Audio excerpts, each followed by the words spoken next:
Hello, नमस्कार, आदाब, सत श्री अकाल। मैं हूं आपका होस्ट और दोस्त महक और आपका एक बार फिर से स्वागत करता हूं हमारे शो में, जिसका नाम है बातें, अ स्टेज फॉर चैंपियंस। तो दोस्तों, लगातार मिल रहे प्यार और दुलार के कारण आज हम अपने छठे एपिसोड पर पहुंच चुके हैं। आज के जो हमारे खास मेहमान हैं वो आपको दांतों से रिलेटेड प्रॉब्लम्स का समाधान बताने वाली हैं। तो आज के जो हमारे मेहमान हैं डॉक्टर दिशा जैन। सबसे पहले मैं आपका बहुत बहुत स्वागत करता हूं दिशा जी हमारे शो में।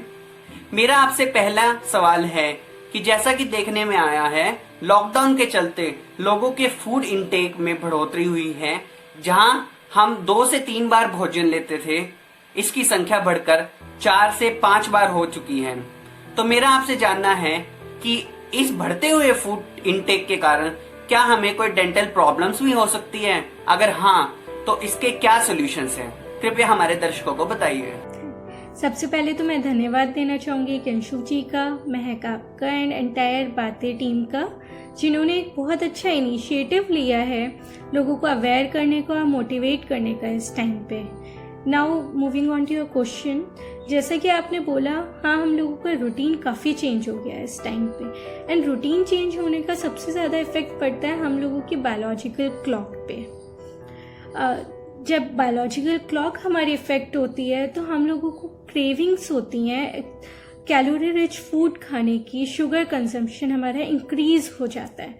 एंड सबको पता है कि उसकी वजह से कैविटीज़ होने के चांसेस बहुत हाई होते हैं। सेकेंडली, हमारा oral health, physical and mental health, ये सारी चीज़ें हमारी इंटरलिंक्ड होती हैं। एक चीज़ की वजह से दूसरी चीज़ और दूसरी चीज़ की वजह से ये वाली चीज़ पे इफेक्ट आता है।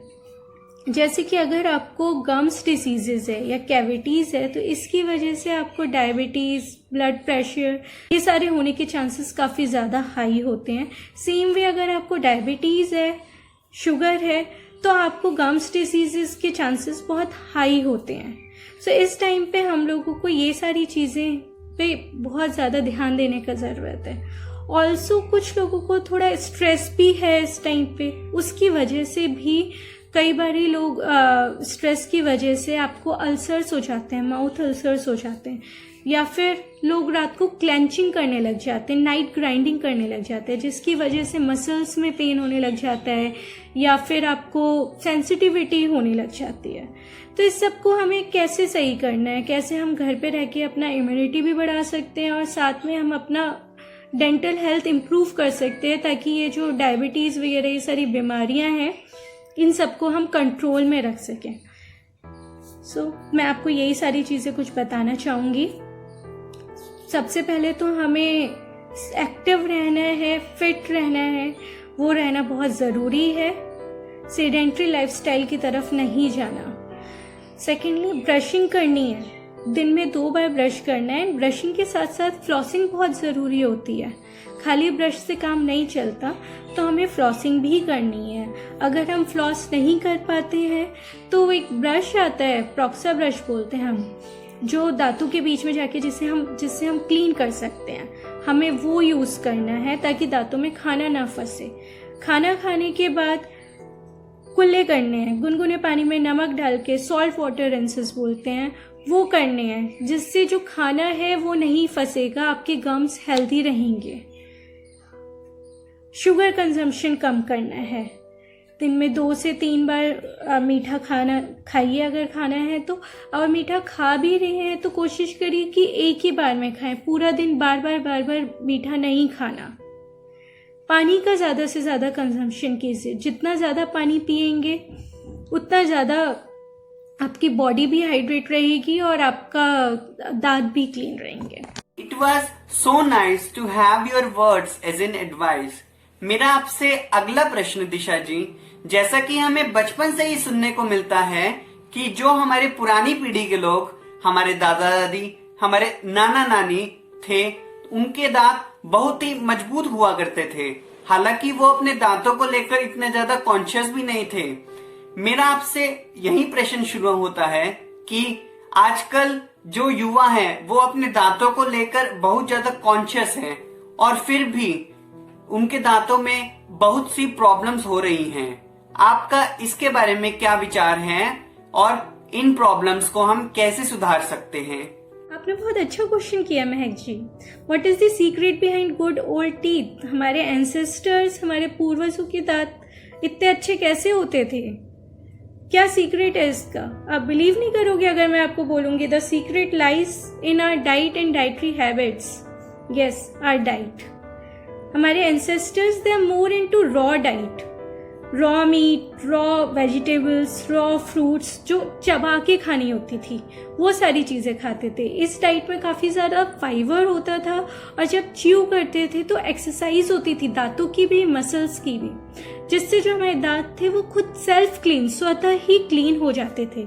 लेकिन अगर हम अभी देखें तो हम लोगों की diet it's more dependent on soft and refined diet. हम लोगों की डाइट में burgers, chips, pastries, chocolates, finger fries, ये सारी चीज़ें ज़्यादा शामिल हो गई हैं।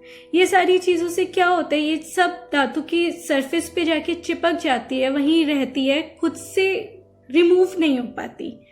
सेकेंडली, हम लोग बहुत ज़्यादा एसिडिक बेवरेजेस लेने लगे। ड्रिंक्स हम लोगों की बहुत एसिडिक होती है, जैसे सोडा हो गया, diet soda, sports drink, cold drinks. ये सारी चीज़ों से दांतों में इरोजन हो जाता है। जो दांतों की ऊपर वाली लेयर होती है वो धीरे धीरे इरोड होने लग जाती है और उसकी वजह से सेंसिटिविटी, कैविटीज़, ये सब चीज़ें होने लग जाती है। सेम वे हमारी मसल्स एक्सरसाइज नहीं होती तो जॉस प्रॉपरली ग्रो नहीं कर पाती। बच्चों के दांत टूटने बंद हो गए हैं इस वजह से, क्योंकि बच्चों को भी हम लोग फ्रूट्स प्रॉपर सीधा खाने को देते नहीं है, जूसेस पे ज़्यादा डिपेंडेंट हो गए हैं, सीधे जूस देते हैं, तो वो एक्सरसाइज नहीं होती। जब एक्सरसाइज नहीं होती तो जो हमारा TMJ होता है, जॉइंट होता है, उस पे असर होने लग जाता है। कई बारी दैट लीड्स टू हेडेक, नेक एक, शोल्डर पेन, ये सारी चीज़ें भी होती हैं। अब इसको हम क्या करेंगे? तो इन अ नटशेल, अगर हम सिर्फ अपना डाइट में थोड़ा सा इम्प्रूवमेंट कर लें तो हम काफ़ी अच्छे से अपने दांतों को हेल्दी रख सकते हैं। हमें क्या करना है? ज़्यादा कुछ नहीं करना, ब्रशिंग करनी है ट्वाइस अ डे अच्छे से। Then instead of acidic drinks हम लोग अपना पानी ज़्यादा पिएं। पानी के साथ साथ छाछ, मट्ठा, दही, योगर्ट, ये सारी चीज़ें ज़्यादा लें। शुगर कंजम्पशन थोड़ा सा कम करना है।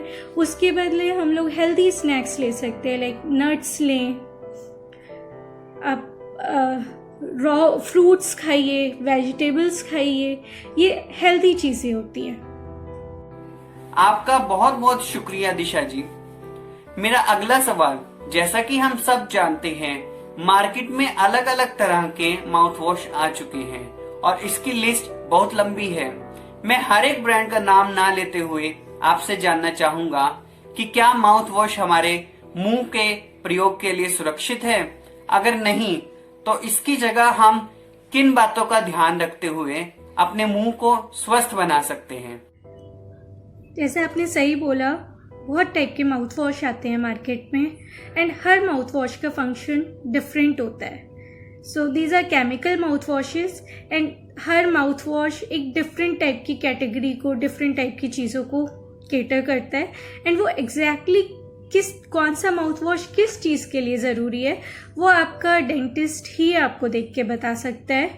हाँ, अगर डिपेंडिंग ऑन कि आपको किस चीज़ के लिए चाहिए, अगर हाँ आपको सिर्फ ब्रीदिंग स्मेल के लिए चाहिए कि हमारे मुंह से हमें फ्रेशनेस के लिए चाहिए, तो आप एक नॉर्मल कोई भी chlorhexidine based mouth wash use कर सकते हैं। उसमें गाइडलाइंस लिखी हुई होंगी, आप जब बॉटल लेंगे उसके अकॉर्डिंग यूज़ कीजिए। माउथ वॉश आप हमेशा के लिए नहीं यूज़ कर सकते क्योंकि उसके भी अपने इफेक्ट होते हैं, स्टेनिंग भी करता है दांतों को। सो माउथ वॉश पर्टिकुलरली कुछ टाइम के लिए ही दिया जाता है। अगर आपको सिर्फ हेल्दी दांतों के लिए कुछ यूज़ करना है तो आप गुनगुने पानी में नमक डाल के यूज़ कर सकते हैं, उससे गार्गल करिए दिन में 2 बार।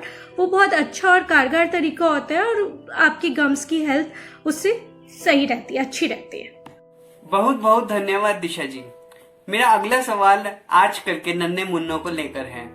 आजकल के बच्चों के दांत बहुत जल्दी गिर जाते हैं और उन्हें होलो टीथ की भी प्रॉब्लम हो जाती है, तो आपका इस बारे में क्या विचार है कि इस प्रॉब्लम से हम बच्चों को कैसे निजात दिला सकते हैं? आपने बहुत इम्पोर्टेंट क्वेश्चन पूछा है महक जी। बच्चों की हाइजीन कैसे मेंटेन करनी है, उनको कैसे बचाना है कैविटीज से। सो बचपन में ही अगर हम उनमें अच्छी हैबिट्स इंकलकेट करते हैं तो वो आगे लॉन्ग टर्म में उनको बहुत ज़्यादा फ़ायदा देती है। बच्चों की हैबिट्स हेल्थ मेंटेन करने के लिए पेरेंट्स का रोल बहुत इम्पॉर्टेंट होता है। सो बच्चों के में क्या करना है हमें, बच्चे जो है आपके जिस टाइम पे दांत निकलते हैं या एक बार जब दूध के दांत गिर के नए दांत आते हैं उस टाइम से नहीं उनको क्लीन करने की ज़रूरत, उस टाइम से नहीं उनको क्लीन करना होता। बच्चों की क्लीनिंग स्टार्ट होती है जिस दिन से उन्होंने जन्म लिया होता है, जब एक बार वो जन्म ले लिया है उसके बाद से। सो जब आप दूध पिला रहे हैं, be it breast milk, be it powdered milk, be it in bottle, आपको एक कॉटन क्लॉथ लेके उनके गम्स को क्लीन करना है, क्योंकि मिल्क में भी शुगर होता है, वो क्लीन करना ज़रूरी है, उनके गम्स को, उनकी टंग को, सब चीज़ों को। एक बार जब दांत निकलना स्टार्ट हो गए 6 मंथ्स के बाद से, तो बच्चों का ब्रश आता है छोटा सा, उससे क्लीन करिए। WHO की भी गाइडलाइंस है कि उनको शुगर नहीं देनी।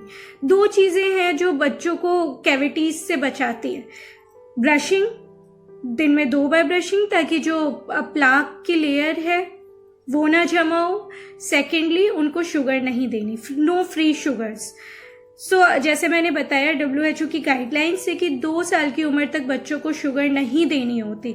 The only exposure to sugar should be आपका जो ब्रेस्ट मिल्क में शुगर होता है और जो आपका फ्रेश फ्रूट्स के साथ शुगर मिलता है, बस वो ही एक एक्सपोजर होना चाहिए।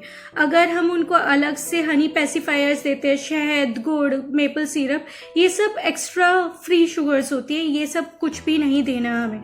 तो बच्चे एडिक्टिव हो जाते हैं शुगर से, और उसके बाद उनको हर चीज़ में शुगर ही चाहिए होती है।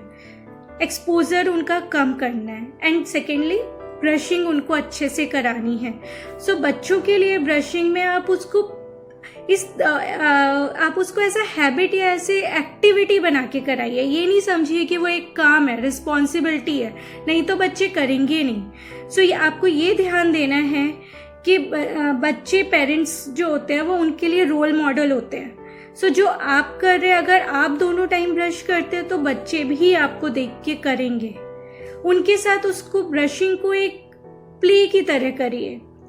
अलग अलग आजकल डिफरेंट कलर और डिफरेंट डिज़ाइंस के कार्टून कैरेक्टर्स के ब्रशेस आते हैं, वो लेके आइए। देन आप उनके साथ टूथपेस्ट सेलेक्ट कर सकते हैं, उनको जो टूथपेस्ट पसंद हो, डिफरेंट फ्लेवर का टूथपेस्ट होता है, वो आप उनको दे सकते हैं, वो सेलेक्ट करिए। सॉन्ग्स, देयर कार्टून कैरेक्टर्स, बहुत अच्छे अच्छे कार्टून कैरेक्टर्स में बच्चों के ब्रशिंग दिखाते हैं और वो सॉन्ग्स बजा सकते हो आप। पेपा पिग है, और भी कार्टून कैरेक्टर्स है, डोरेमोन है, इन सब में ब्रशिंग का एक एपिसोड है, आप वो चला सकते हो। उसको ऐसा कॉम्पिटिशन कर सकते हो, उनको रिवॉर्ड्स दे सकते हो ब्रशिंग के बाद। उनको सॉफ्ट टॉयज पे ब्रशिंग करना सिखाइए। टूथ फेरीज का कंसेप्ट ला सकते हो आप, या monster stories, bed time stories बना सकते हो आप बच्चों के साथ। सो ये सारी चीजें करना जरूरी है। 6 मंथ्स में एक बार चेकअप कराना जरूरी है बच्चों का। एंड फ्लोराइड की इंपॉर्टेंस बहुत होती है, तो जो भी आप टूथपेस्ट सेलेक्ट करते हो उसमें आपको ध्यान रखना है कि 1000 ppm का फ्लोराइड हो। सो जब बच्चे 3 साल की उम्र तक होते हैं तो हम एक चावल के दाने के जितना टूथपेस्ट यूज करना होता है। 3 साल के बाद 6 साल की उम्र तक मटर के दाने का पी साइज, एंड देन उसके आगे आप एक स्मेयर 1 सेंटीमीटर के साइज का टूथपेस्ट यूज कर सकते हैं। So brushing and sugar, these are the 2 important things to control cavities in kids. तो मेरे नन्हे मुन्ने दर्शकों, डॉक्टर दिशा ने आपके लिए बहुत ही इम्पोर्टेंट इन्फॉर्मेशन दी है, जरूर से फॉलो करना। मेरा अगला सवाल दिशा जी आपसे कि फ्लॉसिंग किसे कहते हैं, क्या फ्लॉसिंग करना ठीक है, और हमें फ्लॉसिंग को किस तरीके से करना चाहिए?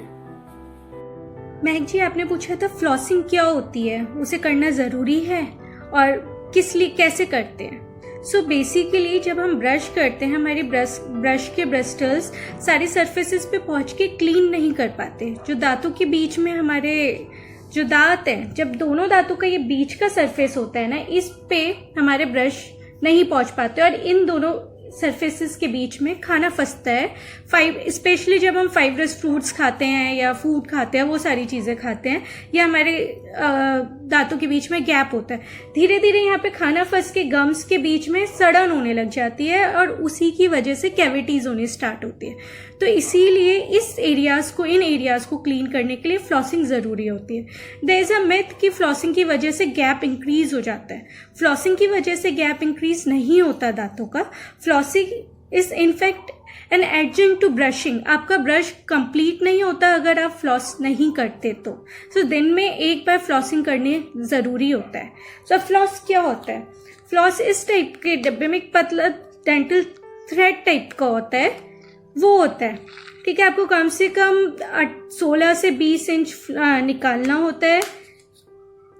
इसको अपनी उंगलियों में, मेरे पास इस टाइम पे मॉडल नहीं है तो मैं आपको दिखा नहीं सकती कि कैसे करते हैं। मैं आपको लिंक शेयर कर सकती हूँ, आप वो अपने दर्शकों के साथ शेयर कर दीजिएगा सो दैट वो देख लें कैसे होता है। सो जनरली इसको अपनी उंगलियों में इस तरीके से आप टॉट कर लेते हो एंड देन दांतों के बीच में डाल के क्लीन करते हो। ध्यान रहे कि ऐसे क्लीन नहीं करना कि आपके गम्स पे जाके ये कट करे या हर्ट हो, ठीक है।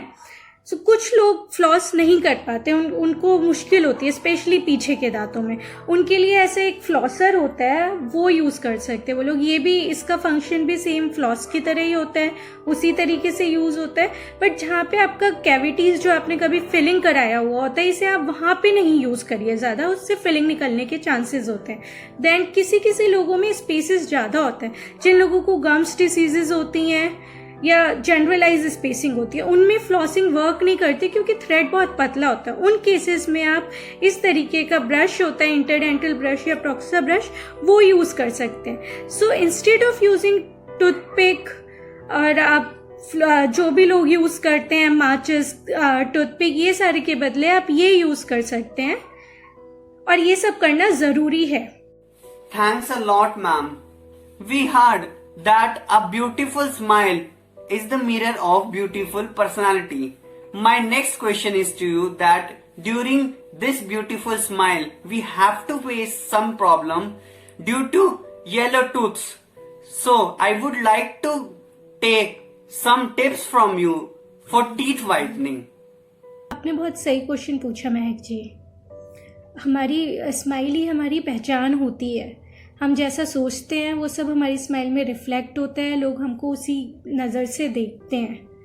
एक अच्छी स्माइल दांतों पे और मसूड़ों पे डिपेंडेंट नहीं होती, लेकिन एक हेल्दी टीथ और मसूड़े बहुत इम्पॉर्टेंट होते हैं कॉन्फिडेंटली स्माइल करने के। जैसे कि आपने खुद बोला कि येलोइंग ऑफ टीथ या दांतों के पीलापन, इसकी वजह से लोग बहुत कॉन्शियस हो जाते हैं और खुद से खुल के हंस नहीं पाते।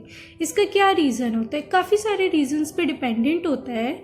जैसे कि पहला रीज़न है आपका प्लाक या calculus.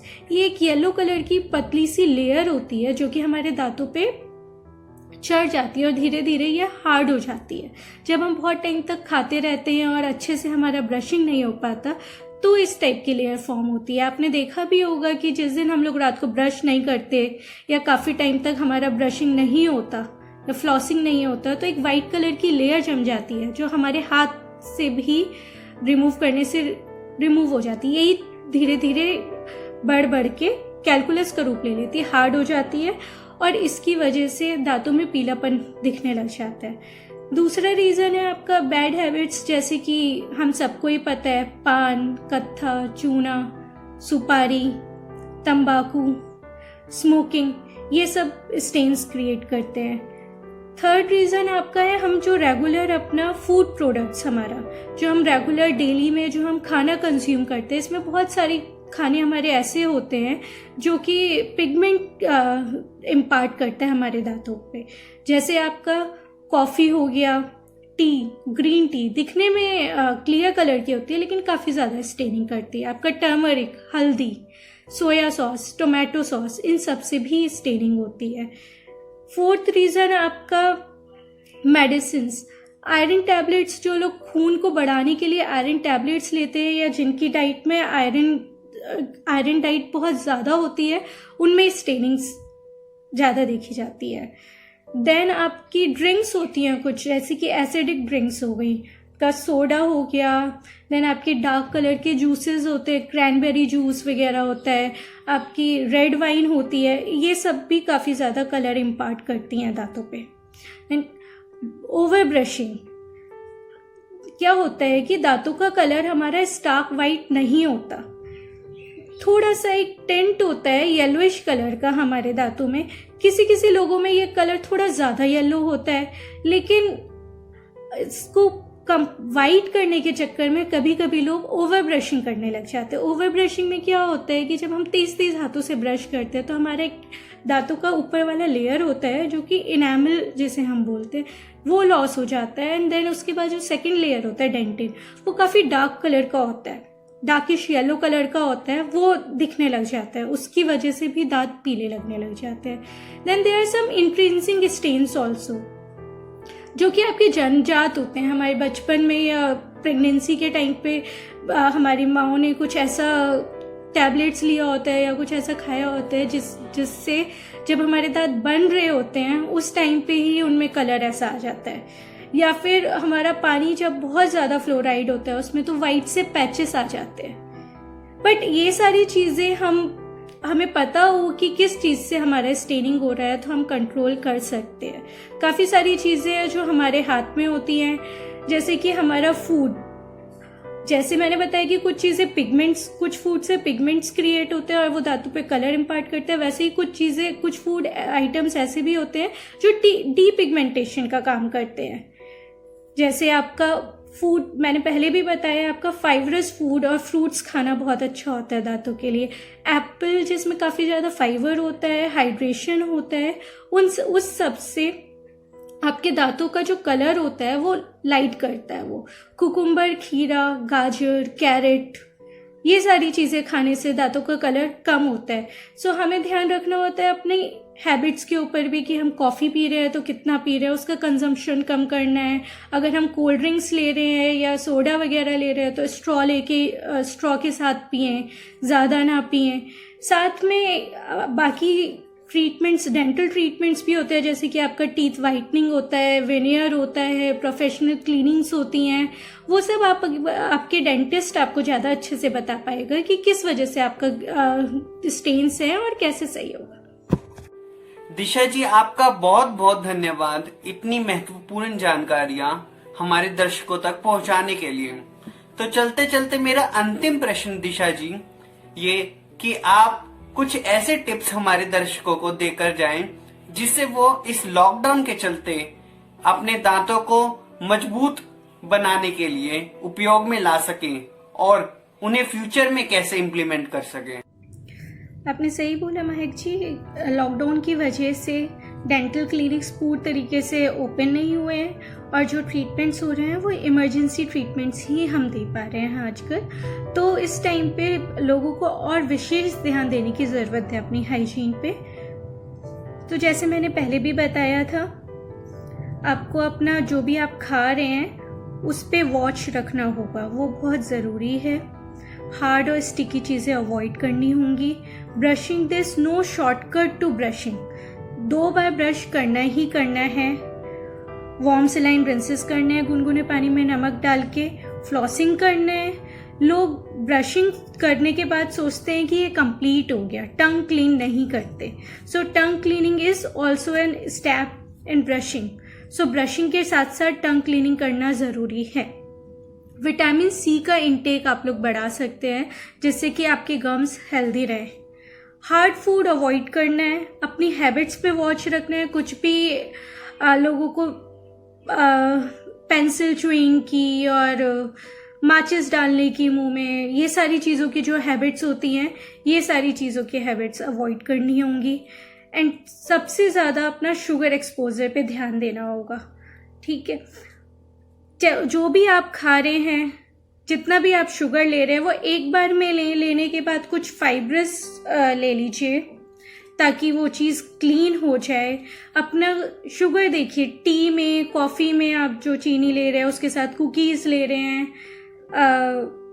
Bread jam, bread and peanut butter, bread sauce, ये सारी चीज़ों में आपका छोटी छोटी चीज़ें होती हैं। हमें लगता है कि हम शुगर इतना नहीं ले रहे, लेकिन इन सब चीज़ों को बढ़ते बढ़ते बहुत ज़्यादा शुगर एक्सपोजर हो जाता है, तो हमें वो चीज़ का सबसे ज़्यादा ध्यान रखना होगा।